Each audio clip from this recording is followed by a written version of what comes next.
Nice.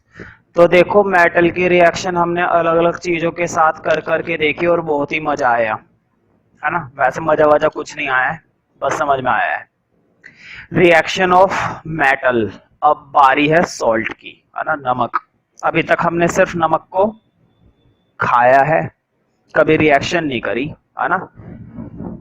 अब करेंगे, घबराओ मत, इतनी करेंगे बर्दाश्त से बाहर हो जाएगी। ठीक है, तो शुरू करते हैं। अब अगला तुम इस टॉपिक का हेडिंग डाल सकते हो, रिएक्शन ऑफ मेटल विद, किसके साथ, तुम्हारे साथ नहीं, सॉल्ट के साथ। मेटल की रिएक्शन किसके साथ करनी है अब, सॉल्ट के साथ करनी है। अब तुम सोचोगे भैया सॉल्ट तो एक ही होता है, सोडियम क्लोराइड। सॉल्ट तो एक ही होता है, सोडियम क्लोराइड। तो तुम गलत सोचते हो, तो तुम गलत सोचते हो। तुम्हें याद है चैप्टर 2 के अंदर मैंने कितने सारे सॉल्ट बताए थे, है ना। सिर्फ एक ही खाने लायक होता है सोडियम क्लोराइड, बाकी सब खाने लायक नहीं होते। और अगर खाओगे तो एक ही बार खा सकते हो, दोबारा तुम्हें मौका नहीं मिलेगा खाने का, क्योंकि तुम खाने लायक बचोगे ही नहीं फिर, क्योंकि वो टॉक्सिक होते हैं, जहरीले। One time payment only, only one time instalment, full and final. ठीक है, तो अब हमें देखना है, कुछ सॉल्ट ले लेते हैं और उनके साथ मेटल की बार बार क्या करके देखते हैं रिएक्शन। तुम्हें याद होगा चैप्टर 1 के अंदर मैंने एक टॉपिक पढ़ाया था, डिस्प्लेसमेंट रिएक्शन। कौन सा टॉपिक पढ़ाया था, डिस्प्लेसमेंट रिएक्शन। डिस्प्लेसमेंट रिएक्शन में क्या होता है, एक हाई रिएक्टिव मेटल एक लो रिएक्टिव मेटल को क्या कर देता है, डिस्प्लेस कर देता है। एक high reactive metal low reactive metal को क्या कर देता है, डिस्प्लेस कर देता है। लेकिन तुम्हें क्या पता होना चाहिए कि कौन सा हाई रिएक्टिव है और कौन सा लो रिएक्टिव है। ठीक है, तो देखो जैसे कि मैं रिएक्शन तुम्हें कॉपी नहीं करनी है, जब मैं बोलूं तब करनी है। देखो, तुमने एक जिंक मेटल लिया और एक सोल्ट ले लिया, कॉपर सल्फेट। पता है ना सोल्ट होता है ये, क्योंकि वैसे भी अब हम रिएक्शन किसके साथ करने वाले हैं, सोल्ट के साथ ही करेंगे, तो ये मैंने सोल्ट ही लिया होगा ना। तो मुझे देखकर बताओ, टेबल तुम्हारे पास होनी चाहिए। फटाफट से अपनी बुक के अंदर रिएक्टिविटी सीरीज की एक टेबल खोल लो और रिएक्टिविटी सीरीज में देखकर बताओ, जिंक ऊपर आता होगा, देखो जरूर अपने टेबल में देखो, जिंक ऊपर आ रहा होगा और कॉपर नीचे आ रहा होगा। क्यों, क्योंकि जिंक कॉपर से ज्यादा रिएक्टिव मेटल है। जिंक ज्यादा पावरफुल है, कॉपर कम पावरफुल है। जिंक क्या करेगा, कॉपर को हटाएगा और सल्फेट के साथ आकर चिपक जाएगा। क्या कॉपर कुछ कर पाएगा, नहीं। कॉपर तो भाई लेस रिएक्टिव है, वो कह रहा है मैं तो कम ताकतवर हूं, मुझे जहां बोलोगे मैं चला जाऊंगा। जिंक ने कॉपर को एक लात मारी और खुद उसकी जगह पर आकर बैठ गया। कॉपर मेरी तरह शरीफ था, कॉपर अपने आप ही अलग चिपक गया। इसने कुछ नहीं कहा, इसने कुछ नहीं कहा, क्योंकि कॉपर जानता है, क्योंकि कॉपर जानता है कि जिंक मुझसे ज्यादा ताकतवर है, जिंक मुझसे ज्यादा रिएक्टिव है, इसलिए मुझे हटना ही पड़ेगा। तो हुआ क्या, देखो, जिंक ने कॉपर को उसकी जगह से हटा दिया, मतलब जिंक ने कॉपर को क्या कर दिया, डिस्प्लेस कर दिया। डिस्प्लेस का मतलब होता है किसी को उसकी जगह से हटा देना। ठीक है, तो नया सब्सटेंस ये बनता है। और ये जो जिंक सल्फेट बना है ना, ये कलरलेस होता है, मतलब इसका कोई कलर नहीं होता है। कुछ एक्स्ट्रा बातें लिख लिया करो जो लिखवाता हूं। और जो कॉपर तुम्हें मिलेगा वो रेडिश ब्राउन मिलेगा, रेडिश ब्राउन कलर में। ठीक है, तो रिएक्शन अभी कॉपी मत करना, जब मैं बोलूं तब करना। हाँ, इन रिएक्शन, ये वाली जो रिएक्शन है ये तो खैर पहले से ही बैलेंस्ड है। ठीक है, खैर इस रिएक्शन को अभी कॉपी मत करो, पहले लिखो इस रिएक्शन के लिए नंबर 1 पॉइंट लिखो, zinc react with copper sulphate, zinc react with copper sulphate, zinc react with copper sulphate. मुझे बताओ, जिंक कॉपर सल्फेट के साथ रिएक्ट कर रहा है, जिंक ने कॉपर को इसलिए डिस्प्लेस करा है ना, जिंक ने कॉपर को इसलिए डिस्प्लेस करा है क्योंकि जिंक जो है कॉपर से ज्यादा रिएक्टिव है। ये वाला साइन समझते हो, ग्रेटर, देखो, zinc is more reactive than copper, zinc की रिएक्टिविटी कॉपर के मुकाबले ज्यादा है। ठीक है, इसलिए तो लिख लो, zinc react with copper sulphate, इसी में लिखो, zinc displaces the copper, zinc displaces the copper because zinc is more reactive than copper. Zinc displaces the copper because zinc displaces the copper because zinc is more reactive. Zinc is more reactive than copper. More reactive than copper. ठीक है, अब reaction note कर लो, ये reaction पूरी सी balanced है पहले से ही। ठीक है, तो देखो अगर रिएक्शन रह जाता तो वीडियो पॉज करके कर लेना।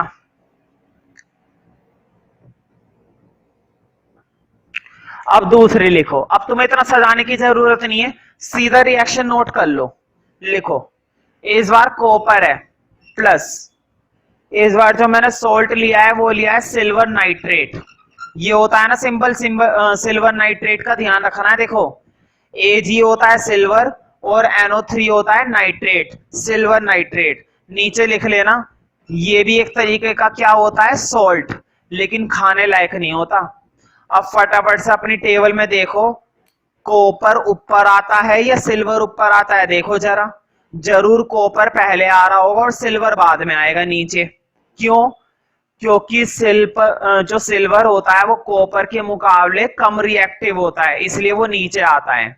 और कॉपर ऊपर आ रहा है तो इसका मतलब कॉपर ज्यादा रिएक्टिव है। देखो पिछली इक्वेशन से तो कॉपर पिट कर आ गया, लेकिन अब कॉपर की बारी है। कॉपर ने कहा आज तेरा समय जिंक, कल मेरा समय होगा। इस रिएक्शन में तेरा टाइम है, अगली रिएक्शन में मेरा टाइम होगा। देखो आ गया इसका टाइम। अब कॉपर पावरफुल है और सिल्वर पावरफुल नहीं है।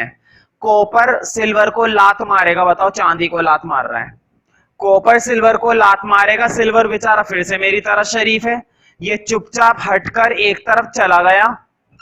ठीक है, और कॉपर चिपक गया नाइट्रेट के साथ आकर, तो ये बनाएगा कॉपर नाइट्रेट। अब फॉर्मूला ये बदल जाएगा, ध्यान रखना। कॉपर नाइट्रेट का फॉर्मूला यही होता है, तुम्हें याद रखना है। CuNO3 और ब्रैकेट के बाहर लगाना 2। ठीक है, हमेशा कॉपर नाइट्रेट का फॉर्मूला यही होता है। हाँ इसका कलर लिख लो, ये जनरली ब्लू कलर होता है। ठीक है, हाँ इस रिएक्शन को तुम्हें बैलेंस्ड करना पड़ेगा। मैं फिर से वही बोलूंगा कि बढ़िया रहेगा कि तुम एक बार इन्हें खुद से बैलेंस्ड करके देखो, और अगर फिर भी दिक्कत होती है तो तुम मुझसे क्लास में बैलेंस्ड का टॉपिक एक बार फिर से पूछ सकते हो। मेरे पास अंधाधुंध रिएक्शन है, मैं तुम्हें वो पूरी वीडियो दिखा दूंगा और तुम्हारी वो रिएक्शन बैलेंस्ड करनी आ जाएंगी। ठीक है, फिलहाल मैं इसके अंदर कुछ ऐड कर रहा हूं। जिन्होंने खुद से करा अच्छी बात है, तुम मैच कर सकते हो। यहां पर आएगा 2 और एक 2 आएगा यहां पर, है ना, बस, और कहीं पर कुछ भी नहीं आने वाला। ठीक है, उम्मीद करता हूं तुमने भी यही करा होगा। ठीक है, अब एक रिएक्शन और लिख लो। तो बताओ जब भी हम मेटल को सोल्ट के साथ रिएक्ट करेंगे तो डिस्प्लेसमेंट होता है, और इसीलिए जब भी मेटल की रिएक्शन सोल्ट के साथ की जाती है तो उन रिएक्शंस को क्या बोला जाता है? डिस्प्लेसमेंट रिएक्शंस, जो मैंने तुम्हें चैप्टर 1 में पढ़ाई थी, डिस्प्लेसमेंट रिएक्शंस।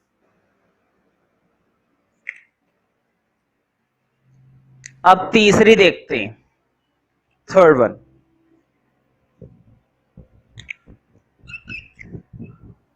लिखो आयरन, फिर से कॉपर सल्फेट, फिर मारा जाएगा बेचारा कॉपर। देखो कॉपर कितना दमदार इंसान है, पिट पिट कर बार बार आ रहा है वापिस। सबसे पहले किससे मारा गया था? जिंक से। फिर दूसरी इक्वेशन में इसने अपनी मनमानी कर ली, सिल्वर को मारा, लेकिन अब ये कॉपर फिर पिटेगा आयरन से। अब आयरन आ गया है भाई, लोहा। टेबल में देखो आयरन ऊपर आ रहा है, इसका मतलब आयरन ज्यादा रिएक्टिव है। आयरन की रिएक्टिविटी कॉपर के मुकाबले ज्यादा होती है। इसका मतलब ये हुआ कि आयरन कॉपर को बहुत आसानी से धूल चटा देगा। चटाते हैं फिर धूल। तो देखो आयरन ने कॉपर को लात मार के हटा दिया और ये शराफत की तरह साइड में आ गया ना। आयरन सल्फेट के साथ चिपक कर बनाएगा आयरन सल्फेट, इसको फेरस सल्फेट बोलते हैं वैसे, लिख लो। देखो पहले तो कॉपर सल्फेट ब्लू कलर का था और फेरस सल्फेट का जो कलर होता है बनने के बाद वो बनता है ग्रीन कलर का, और कॉपर तो मैं मालूम ही है रेडिश ब्राउन। देखा है ना कभी कॉपर? भाई कॉपर तो देखा होगा, रेडिश ब्राउन का होता है ना। तो ये रिएक्शन भी कॉपी कर लो। और ये तीनों की तीनों रिएक्शन कैसी रिएक्शंस है हमारी? डिस्प्लेसमेंट रिएक्शंस, है ना। हाँ लास्ट वाली रिएक्शन भी बैलेंस्ड ही है तो तुम्हें ऐसा करने की जरूरत नहीं है।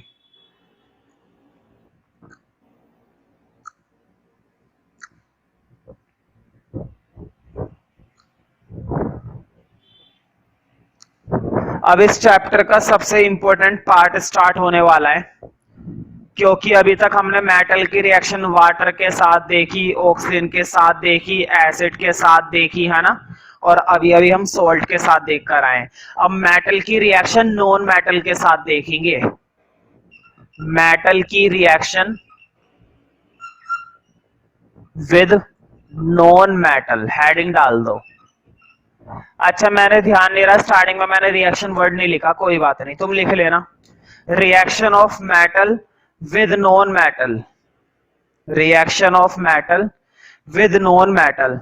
ध्यान से समझना इस टॉपिक को, हर साल पेपर में इस टॉपिक से रहता है और बहुत ही इंटरेस्टिंग टॉपिक है और बहुत इंपॉर्टेंट भी है। इस वजह से नहीं कि हार्ड है, इस वजह से कि अक्सर पूछा जाता है, अक्सर पेपर में पूछा जाता है, ठीक है। तो देखो मेटल रिएक्ट करते हैं नॉन मेटल के साथ, मेटल रिएक्ट करते हैं नॉन मेटल के साथ। रिएक्शन कैसे होती है? रिएक्शन करने से पहले मैं ना तुम्हें एक रूल सिखाऊंगा, एक रूल सिखाऊंगा जिसका नाम है रूल ऑफ ऑक्टेट। अब क्या है ये ऑक्टेट? इसको रूल ऑफ ऑक्टेट कहते हैं या लॉ ऑफ ऑक्टेट, ऑक्टेट का नियम। पहले तुम्हें एक चीज तो बेस से ही मालूम होगी, पहले से ही मालूम होगी कि ऑक्टेट का मतलब होता है 8। क्या मतलब होता है ऑक्टेट का? 8। तुम्हें याद है 9th क्लास में तुमने इलेक्ट्रॉनिक कॉन्फ़िगरेशन सीखा था, इलेक्ट्रॉनिक कॉन्फ़िगरेशन। मुझे बताओ इन 4 शेल के बारे में तुमने सुना है? KLMN। जिसके पास अगर अभी एनसीईआरटी है तो एनसीईआरटी के अंदर फटाफट से ये वाली टेबल निकालो जो मैंने तुम्हें वीडियो में दिखाई है, ये वाली टेबल तुम्हें निकालनी है, फटाफट से निकालो जल्दी से देखकर। अब तुम्हें ये टेबल प्रॉपर तरीके से दिखाई दे सकती है अगर तुम थोड़ा फोकस होकर इसको देखते हो। तो जल्दी से फाइंड आउट करो इस टेबल को और मैं फिर आगे बढ़ूंगा। ये वाली टेबल क्लियरली दिखाई दे रही होगी उम्मीद करता हूं। तो देखो इस टेबल के अंदर तुम्हारी टेबल के ऊपर देखो इलेक्ट्रॉनिक कॉन्फ़िगरेशन लिखा हुआ है। क्या लिखा हुआ है? Electronic configuration. और जल्दी से देखो 4 शेल दिखाई दे रही है ना। अगर अभी तक टेबल नहीं मिली तो वीडियो पॉज करके पहले ढूंढ लो, वरना वीडियो में छूट जाएंगी बहुत ही जरूरी बातें। ये 4 शेल तुम्हें दिखाई दे रही होंगी अपनी टेबल के अंदर, KLMN। तुम्हें याद होगा मैंने 9th क्लास में तुम्हें बातें बताई थी कि अगर तुम्हें किसी एलिमेंट का एटॉमिक नंबर दिया जाता है, बोर्ड पे देखो, फॉर एग्जांपल मैं टेबल से ही ले लेता हूं, जैसे कि अपना मैग्नीशियम, बोर्ड पे देखो, अब जरा टेबल निकाल के रख लो बस, फिलहाल बोर्ड पे देखो, देखो इधर मैग्नीशियम का एटॉमिक नंबर होता है 12। मैंने तुम्हें 9th क्लास में भी इलेक्ट्रॉनिक कॉन्फ़िगरेशन बनाना सिखाया था, कोई बात नहीं 10th में भी दोबारा से बता देता हूं। मुश्किल से 30 सेकंड लगेंगे, 30 सेकंड। देखो बहुत ही आसान है, हमेशा ध्यान रखना, बोर्ड पे देखो। पहली शेल के अंदर तुम ज्यादा से ज्यादा कितने इलेक्ट्रॉन रख सकते हो? 2। पहली शेल के अंदर, ये होती है ना पहली शेल, पहली शेल के अंदर तुम ज्यादा से ज्यादा कितने इलेक्ट्रॉन रखना अलाउड है? 2। अब क्वेश्चन ये है कि दो ही क्यों? भाई मैंने थोड़ी ना बनाया है, शेल का डिस्ट्रीब्यूशन मैंने थोड़ी ना क्रिएट करा है, नेचुरली ऐसी होता है, साइंटिस्टों ने इसी हिसाब से बनाया है। किसी भी एटम के शेल के अंदर दो ही रखे जा सकते, इसमें बहस नहीं की जा सकती कि दो क्यों। और ध्यान रखो, बाकियों के अंदर कितने डाले जा सकते हैं? 8 8 8, समझ रहे हो ना? कितने डाले जा सकते हैं बाकियों के अंदर? 8। अब जरा बोर्ड पे देखो, इधर 12 है, 12 का इलेक्ट्रॉनिक कॉन्फ़िगरेशन बनाना है, तो बोर्ड पे देखो 12 में से 2 इलेक्ट्रॉन तो इधर डाले जा सकते हैं, है ना? 12 में से 2 इलेक्ट्रॉन तो इधर डाले जा सकते हैं, ठीक है, 2 तो डाले जा सकते हैं।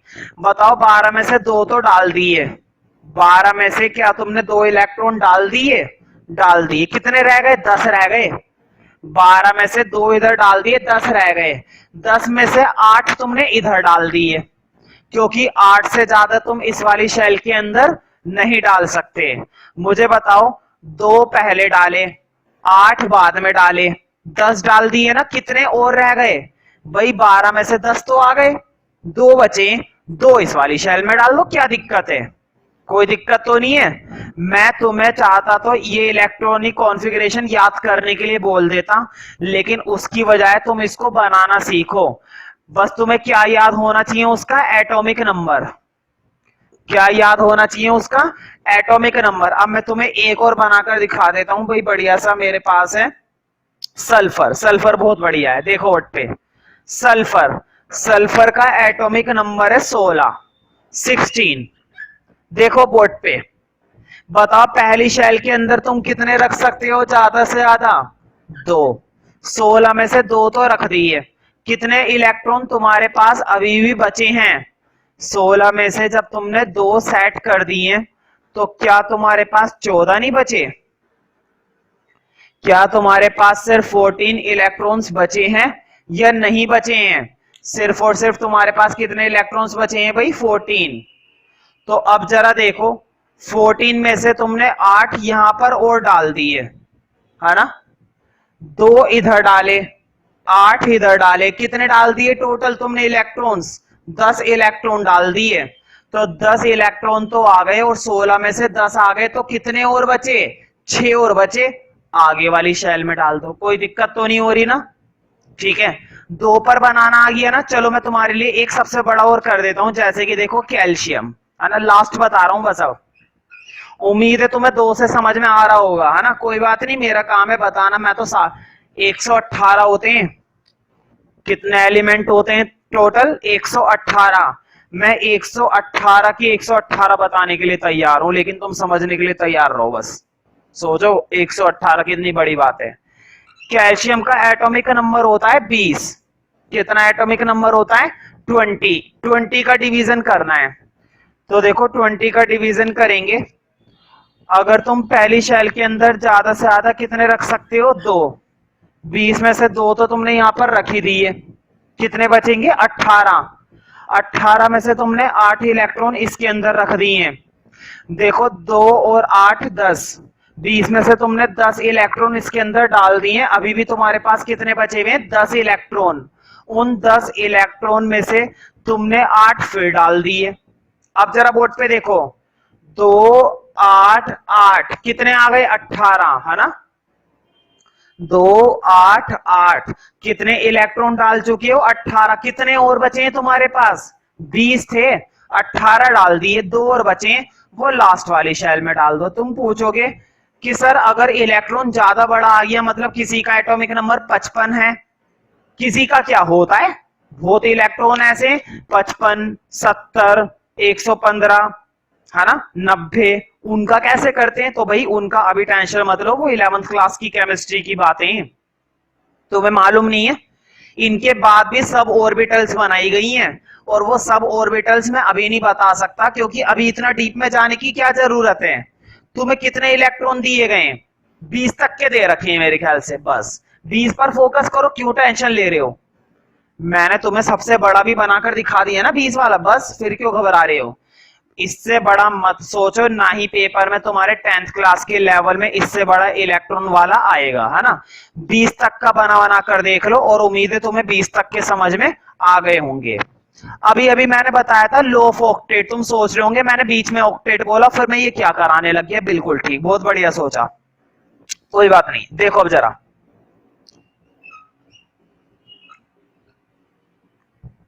अपनी चीजें समझाने के लिए ना मुझे एक और बनाने दो, है ना। एक और मैं बनवा रहा हूं भाई, मुझे चाहिए हेल्प के लिए, है ना। एल्यूमिनियम का और बना रहा हूं मैं। मुझे जो चीजें समझानी है ना ऑक्टेट के लिए, मुझे एक और बनाना पड़ेगा। मेरी गलती को क्षमा करो, मुझे एक और बनाने दो बस, ठीक है। एल्यूमिनियम का होता है 13, जल्दी से बन जाए देखकर बना दूं। चलो ठीक है भाई, तुमने बोला है तो बना देता हूं। 2 8 3, है ना, जल्दी से बन गया, वरना मुझे वो पूरी कहानी गानी पड़ती, है ना। अब ठीक है, अब मजा आएगा। देखो बहुत ही ध्यान से समझना, अगर तुमने इसको ध्यान से नहीं समझा तो मैं तुम्हें दोबारा बता दूंगा, ठीक है। जरा सी भी गलती नहीं, ऑक्टेट है, बहुत इंपॉर्टेंट है। 10th क्लास में भी, 11th क्लास में भी यही चीज है, 11th क्लास की केमिस्ट्री में भी है बेसिक। तो यहाँ का फायदा वहां पर और वहां का फायदा यहाँ पर, वहां का तो कुछ फायदा नहीं है, ठीक है। देखो अब जरा, पहली बात मेरी ध्यान से सुनना, जो ऑक्टेट का लॉ है ना वो ये कहता है कि किसी भी एलिमेंट की जो आउटर मोस्ट शेल होती है। अब तुम कहोगे भैया ये क्या चीज है, तुम्हें तो इसी का ही मतलब नहीं मालूम है। तो पहले मैं तुम्हें यही बता दूं, बाकी लो बाद में देखेंगे, ठीक है। आउटर मोस्ट शेल, देखो मैग्नीशियम था, मैग्नीशियम की लास्ट वाली शेल कौन सी मानी जाएगी, एन या एम। देखो एम मानी जाएगी, क्योंकि इसके लास्ट इलेक्ट्रॉन किसके अंदर है, एम के अंदर है, समझ रहे हो। चलो ऐसे में बनाता नहीं हो ना, सबके लिए बड़ी घिचपिच हो जाएगी, ठीक है। मैग्नीशियम की आउटर मोस्ट शेल क्या मानी जाएगी, एम। क्लियर। बताओ कैल्शियम, कैल्शियम की आउटर मोस्ट शेल कौन सी मानी जाएगी, के, एल, एम या एन। एन मानी जाएगी। आउटर मोस्ट शेल उसे कहते हैं जो लास्ट वाली शेल होती है जिसमें इलेक्ट्रॉन रखे हुए होते हैं। ध्यान से सुनो, आउटर मोस्ट शेल कहने का मतलब वो लास्ट वाली शेल, वो लास्ट वाली शेल जिसके अंदर क्या रखे हुए होते हैं, इलेक्ट्रॉन। मैं उस शेल की बात नहीं कर रहा जो खाली है, जैसे कि एन। तुम एन देख सकते हो, मैग्नीशियम सल्फर का कोई इलेक्ट्रॉन है क्या एन के अंदर, एन नहीं मानी जाएगी। देखो वर्ड पे, मैग्नीशियम सल्फर और एल्यूमिनियम तीनों की लास्ट शेल मानी जाएगी एम। अब तुम्हारे पास फिर से ये वाली टेबल है ना, इस वाली टेबल में देखो फटाफट से, देखो जरा अपनी बुक के अंदर फर्स्ट नंबर पे देखो हीलियम लिखा हुआ है। हीलियम की लास्ट शेल कौन सी है, के है भाई। देखो हीलियम के 2 इलेक्ट्रॉन होते हैं और 2 के 2 किसके अंदर आ गए, के अंदर आ गए, तो वही उसकी लास्ट शेल है। नियोन को देखो, नियोन का 10 होता है एटॉमिक नंबर। बताओ नियोन की कहानी कौन सी शेल पर खत्म हो रही है, एल पर ना, तो उसकी आउटर मोस्ट शेल क्या मानी जाएगी, एल। आर्गन देखो, आर्गन की कहानी किस पर खत्म हो रही है, एम पर, तो उसकी आउटर मोस्ट शेल कौन सी मानी जाएगी, एम मानी जाएगी। समझ रहे हो ना। क्या तुम्हें आउटर मोस्ट शेल देखनी आ गई होगी। अगर अब भी नहीं आई है तो मुझसे दोबारा पूछ लेना, क्या दिक्कत है। देखो बोर्ड पे, ऑक्टेट कहता है कि अगर किसी की आउटर मोस्ट शेल, अगर किसी की आउटर मोस्ट शेल कंप्लीट नहीं है तो उसे कंप्लीट करो, कंप्लीट योर होमवर्क। अगर किसी की आउटर मोस्ट शेल कंप्लीट नहीं है तो उसे कंप्लीट करो। अब तुम सोचोगे कंप्लीट का क्या मतलब है यहां पर, है ना। बिल्कुल, तुमने इस बात पर गौर नहीं करा, इसका नाम ये क्यों रखा गया है, लॉ ऑफ ऑक्टेट। ऑक्टेट का मतलब होता है 8।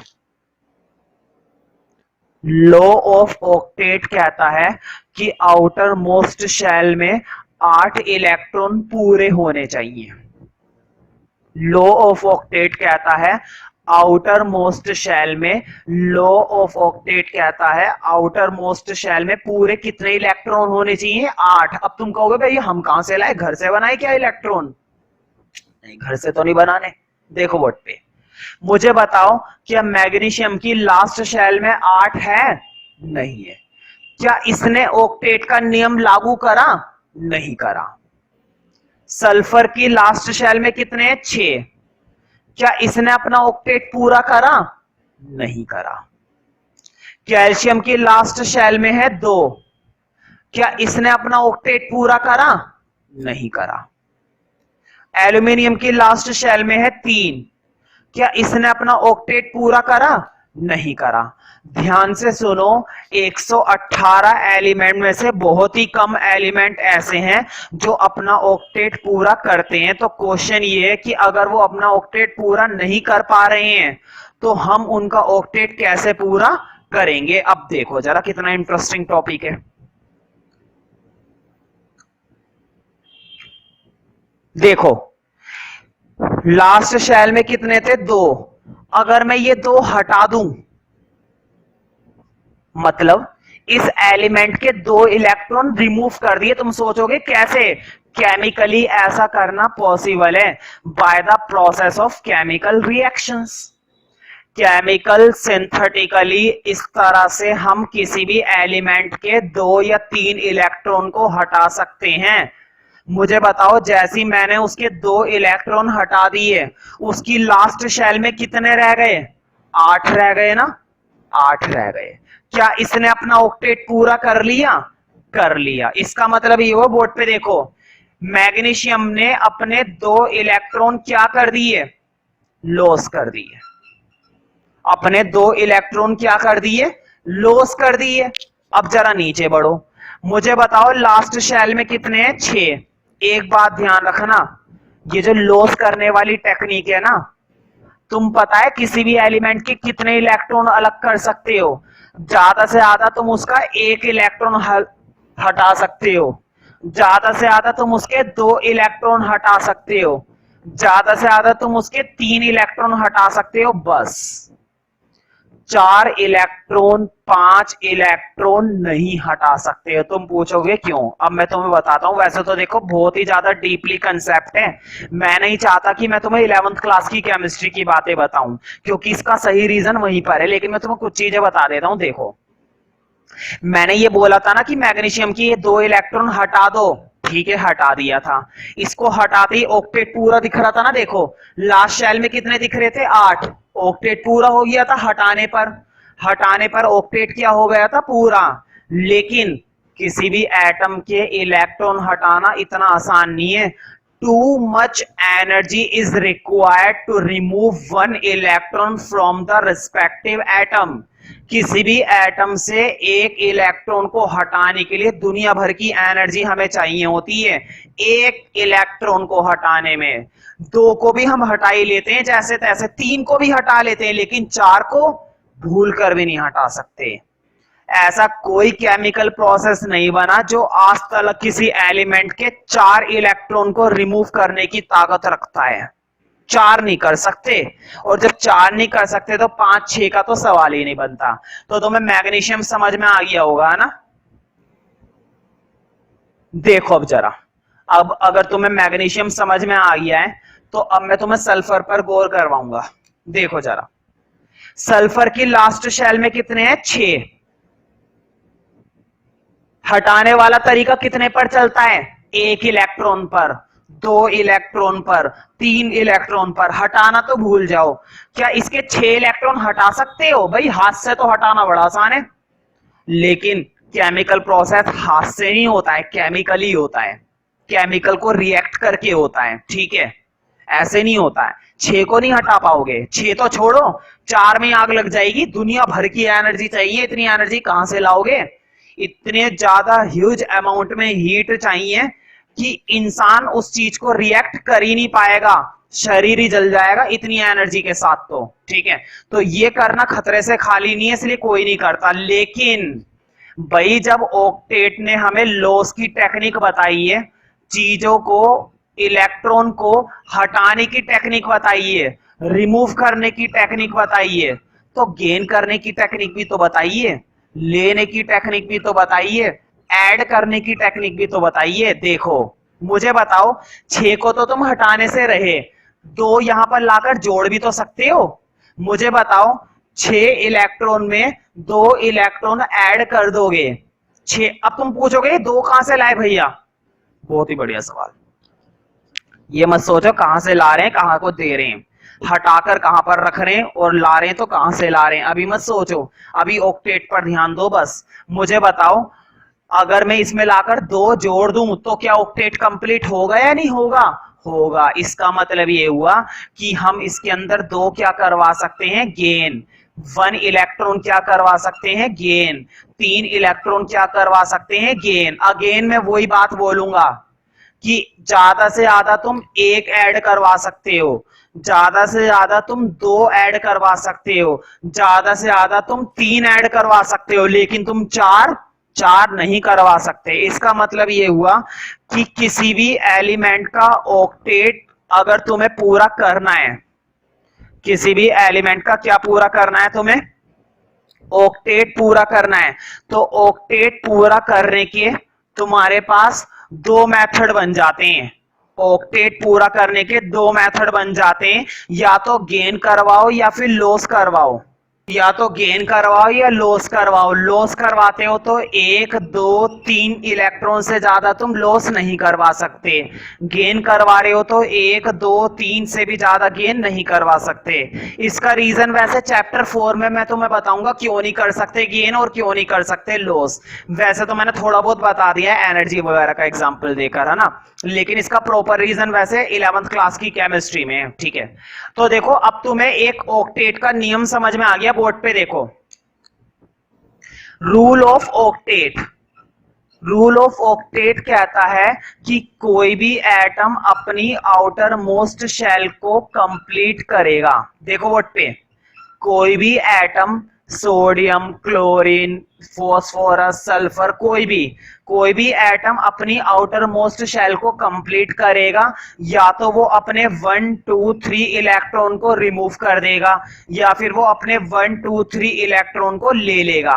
जैसे कि मैं एक एग्जांपल दूंगा भी रिएक्शन में, ठीक है, रिएक्शन में क्या, मैं तो एग्जांपल दूंगा ही अभी दुनिया भर के, है ना।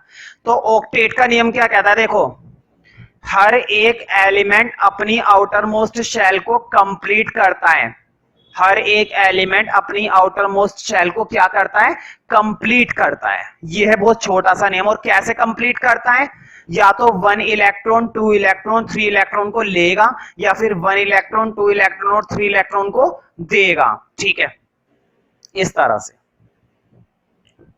जैसे कि मैं तुमसे एग्जांपल पूछता हूं, देखो ये वाली टेबल खोल रखी है ना, देखो इस टेबल के अंदर पोटेशियम में देखो जरा, पोटेशियम की लास्ट शेल में कितने इलेक्ट्रॉन है, देखो जल्दी से।